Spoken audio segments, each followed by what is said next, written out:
Alright, hey guys, welcome back to the channel. It's the Red Shadow, and this is a return for one night only to Kicking Out with the Red Shadow. This is basically my short-lived wrestling-related series that I did a few years back when I was somewhat heavier into wrestling stuff. Eventually I kind of retired it because I wasn't watching wrestling as much, and it wasn't keeping my attention, and I think I may have mentioned that I was way more interested in like all of the newer Blu-ray and DVD releases that WWE was dropping than I was in like the current product. Not really anything against the current product, but as I'll cover in this video, at that time I was just watching the random pay-per-view. I wasn't able to watch Raw and Smackdown, something which I was able to do this past year, up until some recent unfortunate events outside of my control. But let's just go ahead and jump on in as to why I wanted to do this video. It is because starting last November, starting essentially with the Survivor Series War Games from November 2023 up until just recently, I was actually getting to watch WWE programming, the stuff that I cared about, Raw, SmackDown, and pay-per-views or premium live events.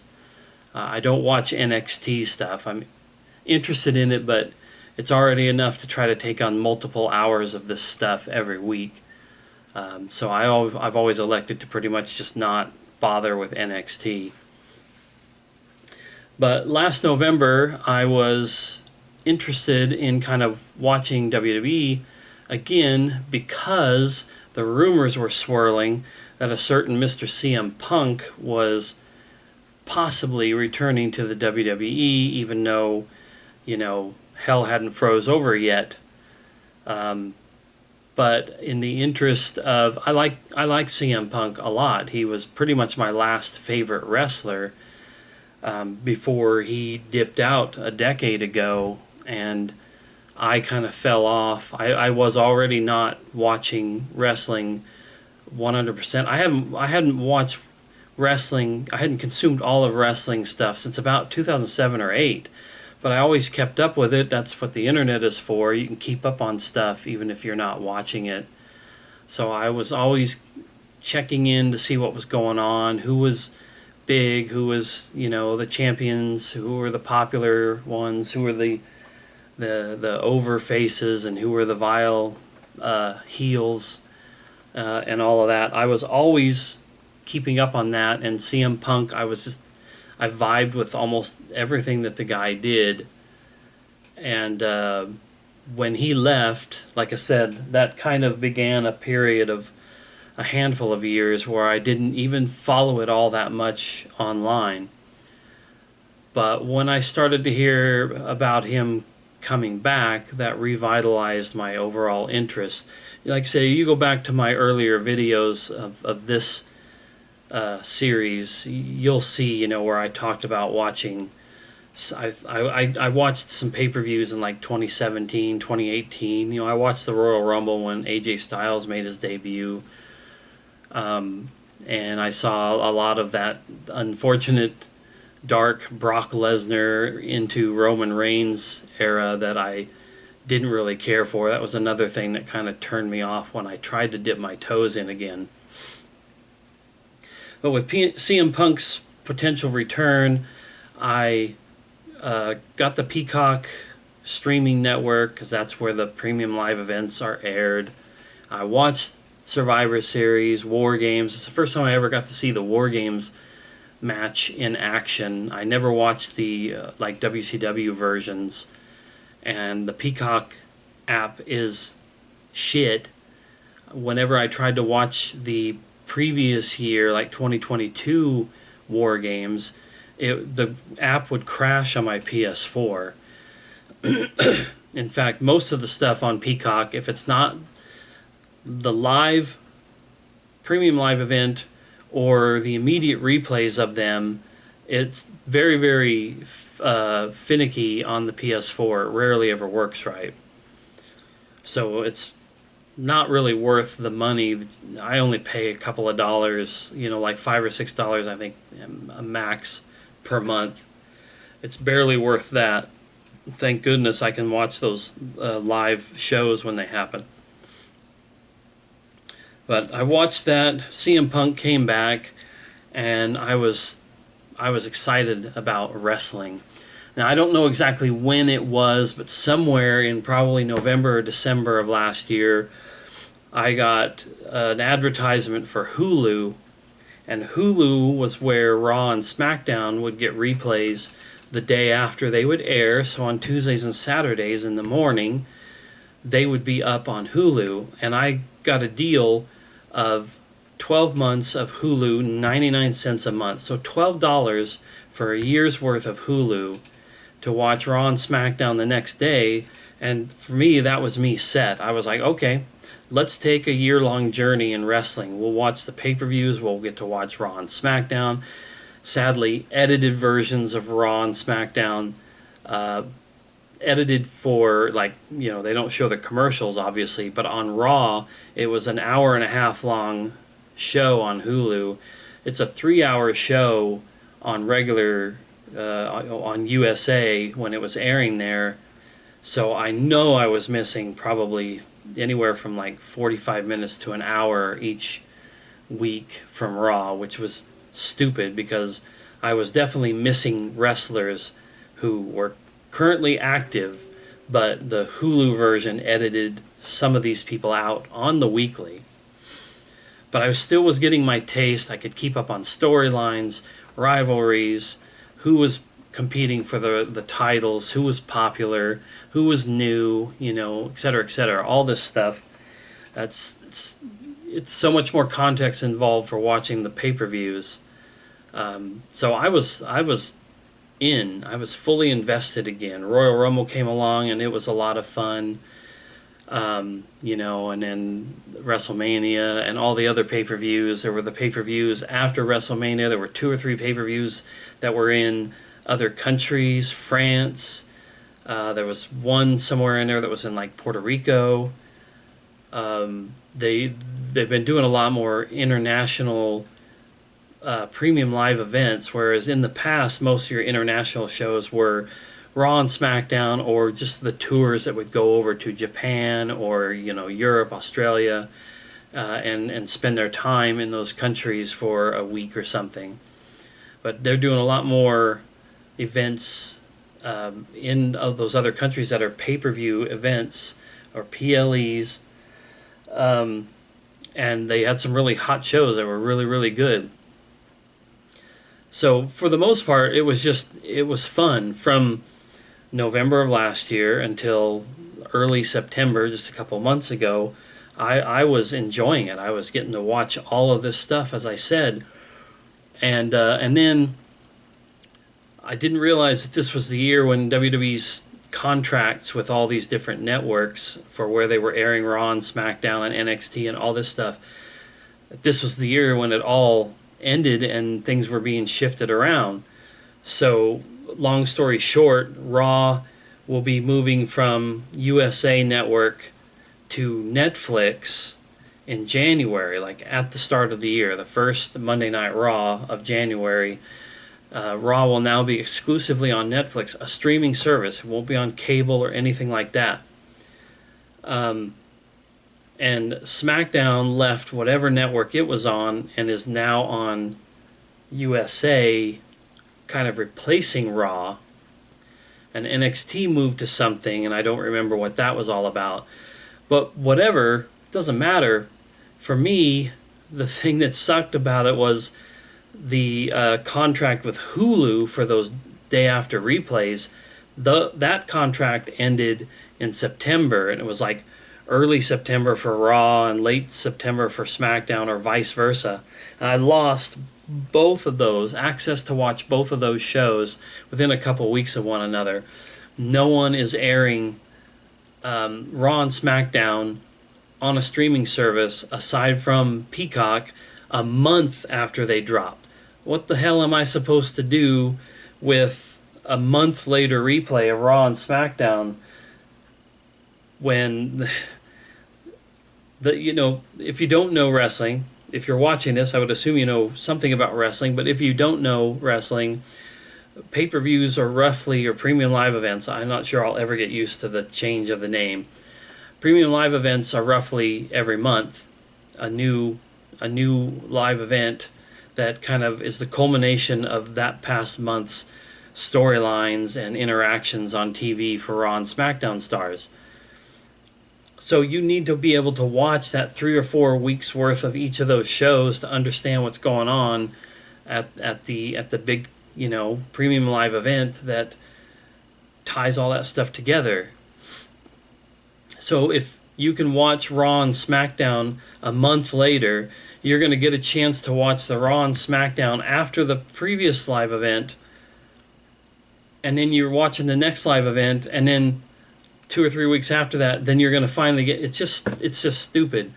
I feel like they're really screwing things up. I refuse to pay for Netflix to watch, once again, just Raw, because SmackDown is remaining on cable television. So they really did me in with their thought process. So once again, wrestling has done enough to turn me back away from the product, even though I was enjoying the hell out of it all. So right now, I'm going to continue to watch the premium live events. I just watched Crown Jewel yesterday. This is Sunday. Well, it's now early enough in the morning that it is Monday morning. But I just watched the November 2nd Crown Jewel event that emanates out of Saudi Arabia.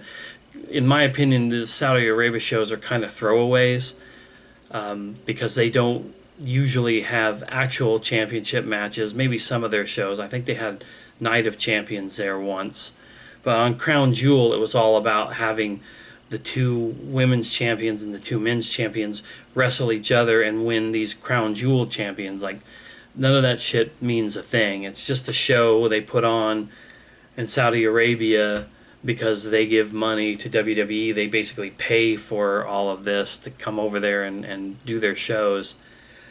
So it was an okay show, but it had a bunch of matches that I had no context on. People who were not in heel or face positions when I last got to watch them on Raw and SmackDown in September. But I'm going to continue to watch the premium live events. I'm especially looking forward to Survivor Series again, Royal Rumble, and this year it's February 1st or 2nd. I don't know that I've ever seen the Royal Rumble in February, not January. And then I've decided that at the end of Royal Rumble, when I can get a better picture of where things are going to go to WrestleMania, basically like who's winning the Rumbles on men's and women's side and who are the current champions at that time, so we'll know what the potential matchups will be at WrestleMania.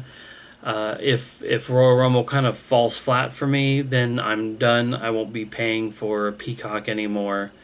If I'm curious enough or even excited in some way about the potential, then I'll go ahead and stick around through WrestleMania and watch WrestleMania, and then I'll just call it good, because WrestleMania is usually like a reboot.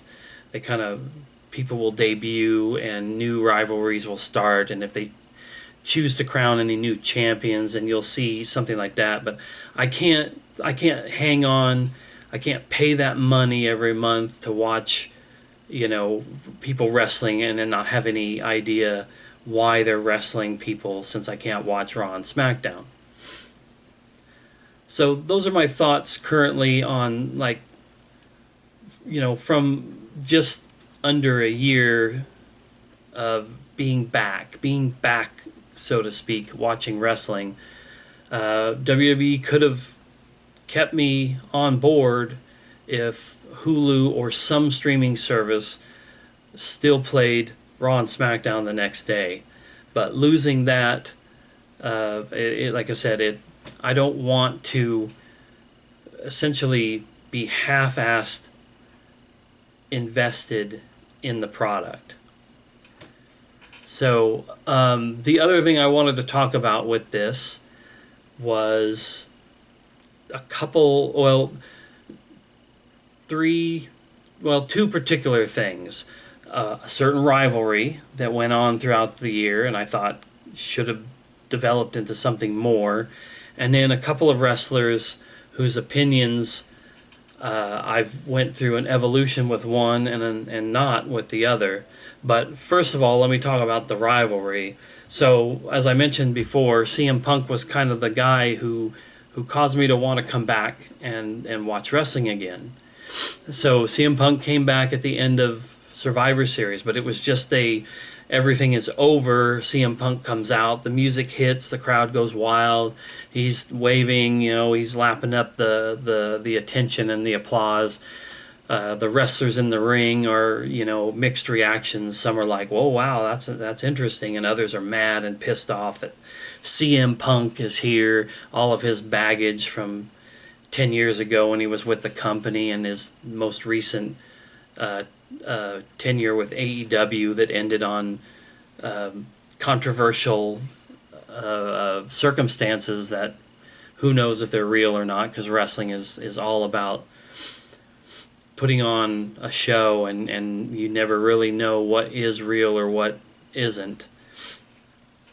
But I was just, like I said, I was a fan of CM Punk, so I was glad to see him back. Then the first time that he actually got into the ring and wrestled was at the Royal Rumble last January, and he got injured in that. And to harken back to what I just said, I, for the longest time, thought CM Punk wasn't injured. I just thought it might have been some sort of a way to write him off TV for a little while so they could have another build-up to when he would return. Maybe he needed to work out more. Maybe he wasn't injured, but he needed some time to kind of recuperate.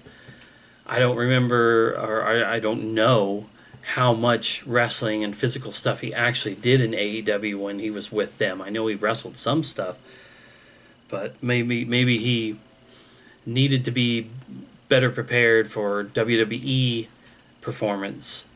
But it seemed like he may have actually legitimately been injured, and I felt like it really killed the momentum. But they were building up a feud that involved him and Drew McIntyre getting into it with each other, and CM Punk messing with Drew McIntyre matches. Like, Drew won the championship at WrestleMania after kind of a bunch of pissing and moaning about how he won it in 2020, but that was during lockdown. That was in the empty arena era of WWE, and he wanted to win the championship in front of an actual crowd. So he got it, and then like 5 minutes later, due to CM Punk's interference and a cash-in of the Money in the Bank, Drew McIntyre lost the title to Damian Priest. And so that fueled even more fire to this CM Punk rivalry. And then we got 2 or 3 matches from WrestleMania up until, I don't know, August or September, whenever that last pay-per-view was. I don't remember if it was SummerSlam or the pay-per-view after it. Drew and CM Punk had multiple matches, and I just felt I felt like they were lackluster. Not because they weren't giving a good performance, but because I didn't want to see CM Punk come back and just wrestle one guy multiple times and nothing ever else. At the point of me last being able to watch and see what CM Punk was doing, he hadn't wrestled a single match on Raw or SmackDown. He'd only wrestled on a couple of different premium live events. And I thought that was a massive missed opportunity to just have the dude be back in the ring and a regular competitor. So I will, keep track of it from afar once more. Hopefully CM Punk's return to WWE yields more than just a handful of little matches here and there, but maybe he decided to sign some sort of a contract where he didn't have to wrestle all the time. I don't know. But the other thing I wanted to cover in this video were the 2 wrestlers whose let me just say who they are. They're Randy Orton and there's Roman Reigns. This is a tale of 2 wrestlers And my perception of those wrestlers over the years, obviously Randy Orton has a lot more time in his career than Roman Reigns does, so who knows what happens down the road. But when Randy Orton first debuted years and years ago, he was just another one of these like early 2000s young upstart wrestlers, alongside guys like John Cena and Dave Bautista.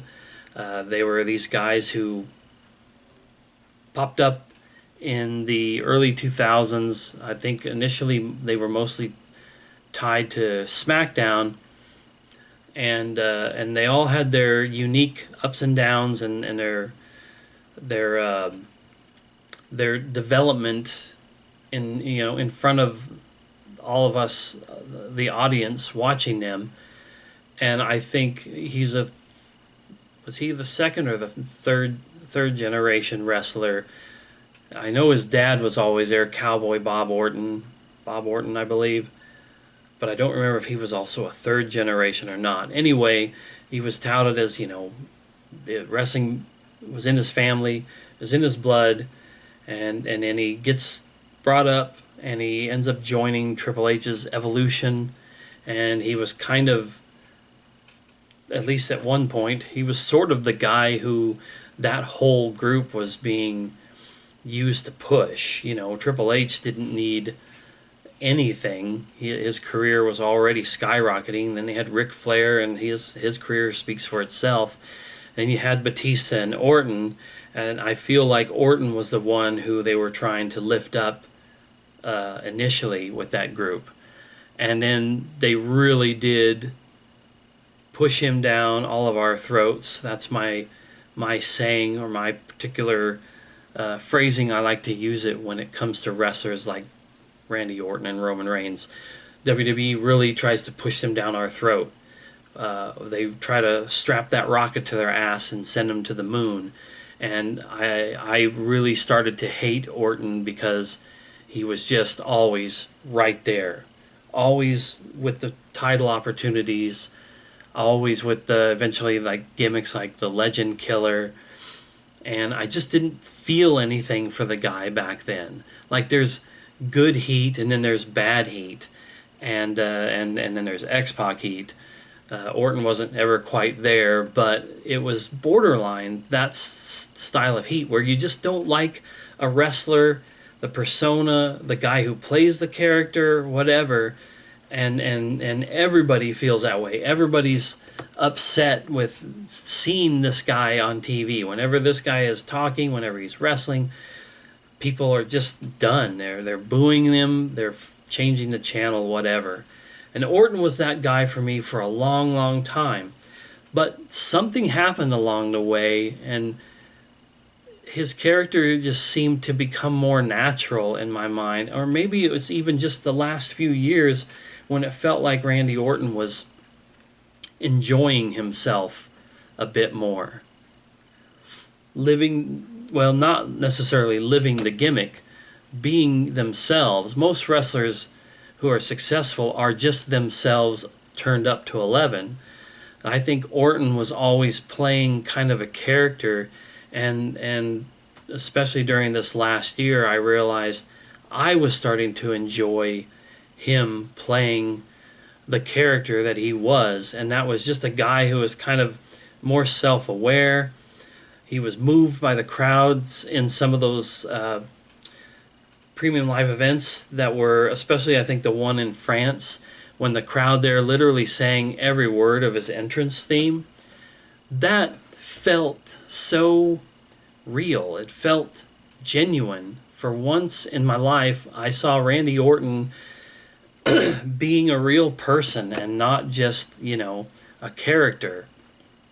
I don't know why with him, because I've watched a lot of other wrestlers who are clearly playing characters, but I connect with those characters. I just never did with Orton. Somehow or another, his character was rehabilitated in my mind to the point where now I really enjoy seeing him. I'm actually excited for him to still be wrestling after all these years. If he won the championship again, I would be elated. That would be really, really awesome to see. And whether he's good guy, heel, whatever it is he's doing, I'm pretty happy to be around to sort of witness at least some of what'll probably be the final years of his career. But on the flip side, we've got Roman Reigns, a guy who has also been constantly shoved down our throat for years. A member of the Shield. The Shield all appeared before, or the Shield appeared after I was pretty much out of wrestling and not watching them. So I just saw YouTube highlights of the Shield when they debuted and some of the things they were a part of, and then when the group broke apart. There's three guys: Dean Ambrose, Seth Rollins, Roman Reigns. And the interesting thing is that when Dean and Seth broke apart from that group, they changed. Their persona changed. They became independent of the gimmick and the image of the Shield. And Roman Reigns never did.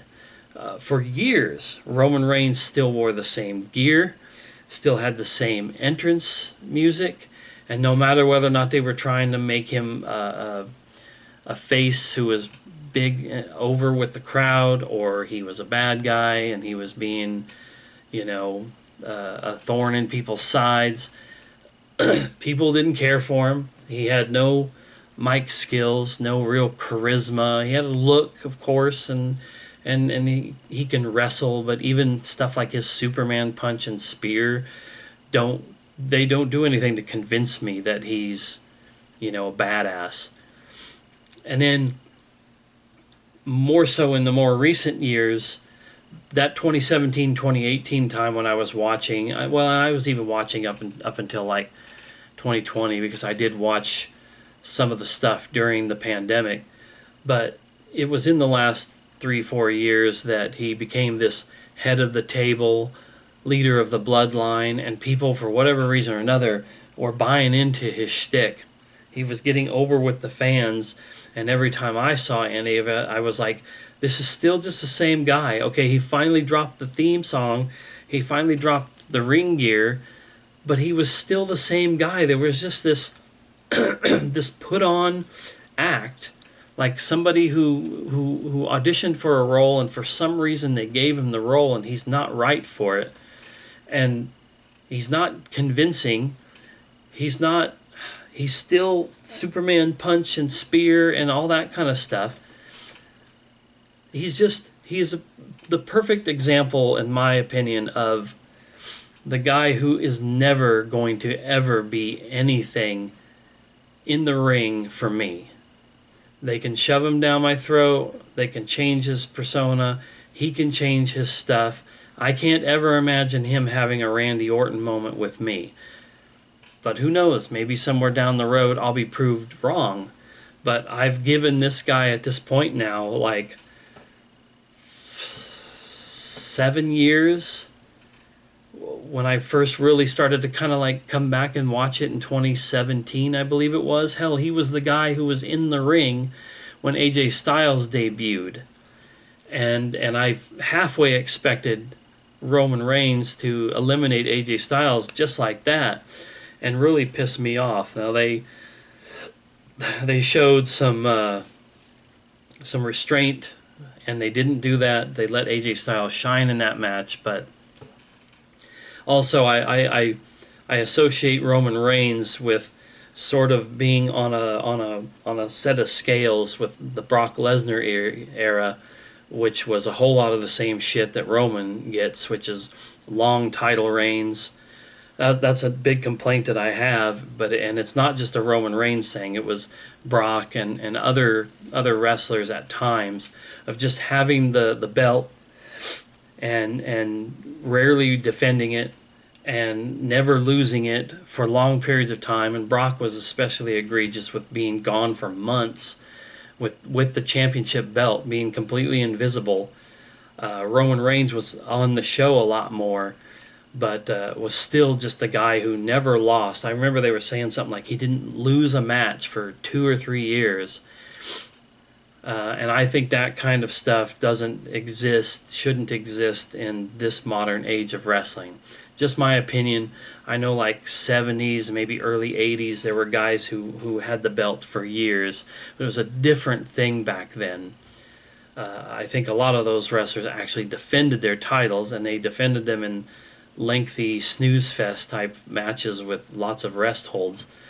But nowadays, I think it's actually more fun and interesting product when the championship belts kind of 2 or 3 or 4 times a year for your top belts, and maybe a little bit more for your tag belts and your intercontinentals and US titles.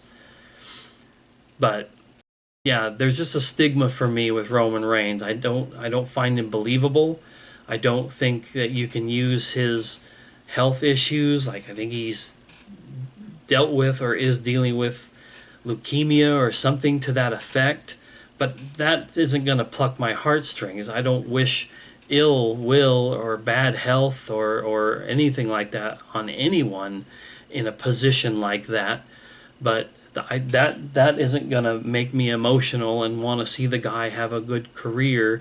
I hope he has a great career, but until he does something to make me feel like I am feeling with Orton and Punk and AJ Styles and Angle and Edge and Kane and Stone Cold and Undertaker and all those kind of guys, Roman Reigns is just not, he's just not it for me. So that was just the other couple of things I wanted to talk about in this. Like I said, this will be a one night only thing, more than likely. Maybe I'll do sort of a final thoughts when we get to the Royal Rumble / WrestleMania, if I decide to stick it out that long, and I'll summarize, what the last few shows over the next 3, 4, 5 months were like. But otherwise, yeah, it was nice to talk about wrestling and get into wrestling for a while. But it's just one of those things. I still love it. I still love wrestling in general. I've been a fan since the 80s. But the time sink of multiple hours every week, and the damn gymnastics that I have to go through to try to even get access to it at this point just doesn't make it as worth it as it used to be. So anyway, thanks for watching this video. If you've stuck around this long, if you've got any thoughts about wrestling stuff, you can comment down below. And yeah, that's it. We'll see you in the next video.